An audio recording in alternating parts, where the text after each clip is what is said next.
Y ganó Bolsonaro, como era previsible, 10 puntos de diferencia, con el 99.9% de las mesas ya recontadas en Brasil.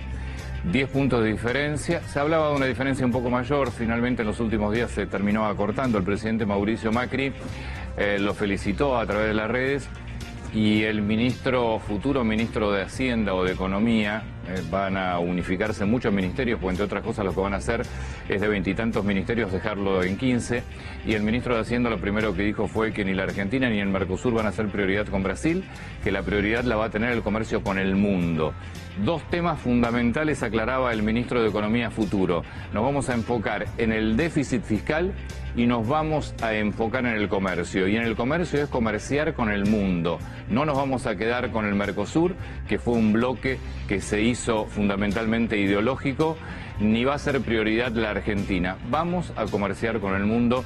Primeras palabras que se conocieron de quien va a ser uno de los ministros más importantes, que es el de Economía. Y en materia política, la repercusión, sobre todo lo que puede pasar en Brasil, es hasta dónde llega con el Congreso, digamos, mirando para adelante, ¿no? Ya pasaron sus declaraciones que escandalizaron al mundo, que le sirvieron para ganar la elección, pero que después, cuando habló ayer, fue mucho más cauto, como diciendo, bueno, la campaña ya pasó, con esto llegué al poder. Era un político que estaba en los márgenes y que, bueno, ahora votaron 57 millones de personas.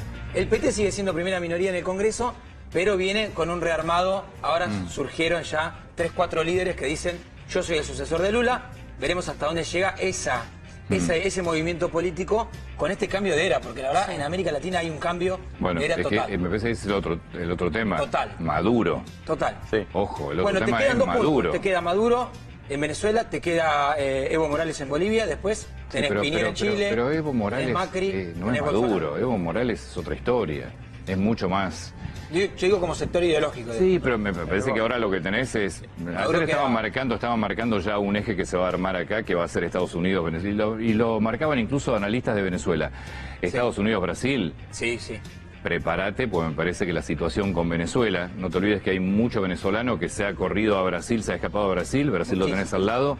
Me parece que la situación para Maduro, con la llegada de Bolsonaro, es muy diferente. Y además el PT, ya sea por una cuestión de tratar de lidiar con el vecino, ya sea por el tema migraciones, perdón, el PT tenía una política de tolerancia e incluso de solucionarle algunos temas a Maduro, algunos por abajo del mostrador, otros por arriba.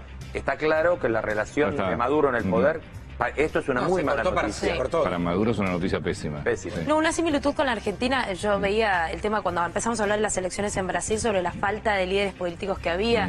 Hasta ese momento, cuando empezaron a surgir los candidatos, los últimos 5 presidentes habían sido todos involucrados en causas judiciales. No había un sector de la política que se destacara, y empezaron a surgir por un lado Bolsonaro, por otro lado Haddad, impuesto por Lula.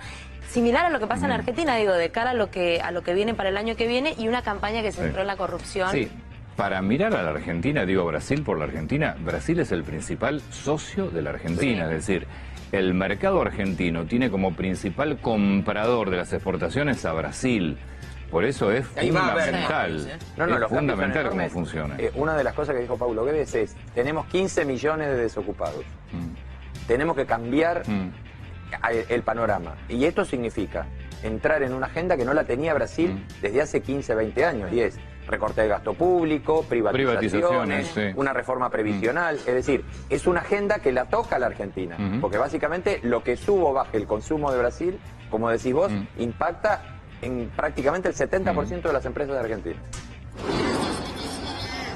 Bueno, y también, por supuesto, se produjeron incidentes porque Brasil está partido al medio. En La Nación, en la Nación Online tiene, después Fernando, si lo podemos poner allí, tiene un mapa de cómo votó cada estado, que es lo que hablábamos con Julieta a la mañana tempranito cuando empezábamos.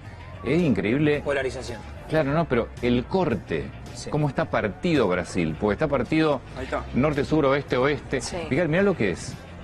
Ahí tenés un solo estado que se cuela entre los naranjitas, los salmón, son de Haddad. Claro. Bolsonaro amarillo, como para, si querés pegarlo más parecido al PRO, qué sé yo.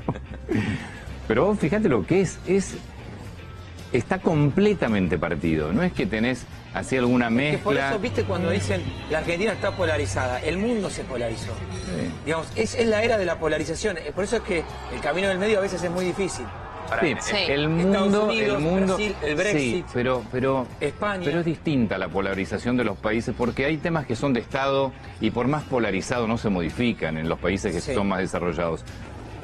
Acá pasás de un extremo a otro, o sea, es una polarización Además, enorme. fíjate que está claro que es el Brasil rico contra el Brasil Contra el pobre. Brasil Claro. pobre. Sí, sí, Sí. claramente. Es una línea Sí, sí. que lo parte al medio. Sí. Y es el sector industrial, es San Pablo contra Río de Janeiro. Sí, cosa que no digamos. fue acá.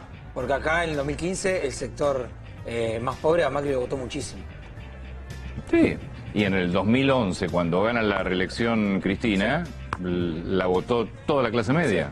Claro. Sí, sí. Pero acá es así, es tal cual. De este lado tenés San Pablo, que es todo lo industrial, del otro lado tenés la parte... Digo, Río la de Janeiro política, tenés la quedó- política, la parte política y la más pobre además. Yo dije Río de Janeiro porque es la frase. No, que no, ganó. está Río de claro, Janeiro sí. quedó del lado donde ganó Sí. Bolsonaro, pero digamos, es el Brasil que produce contra el Brasil que festeja, según lo dicen Sí. ellos.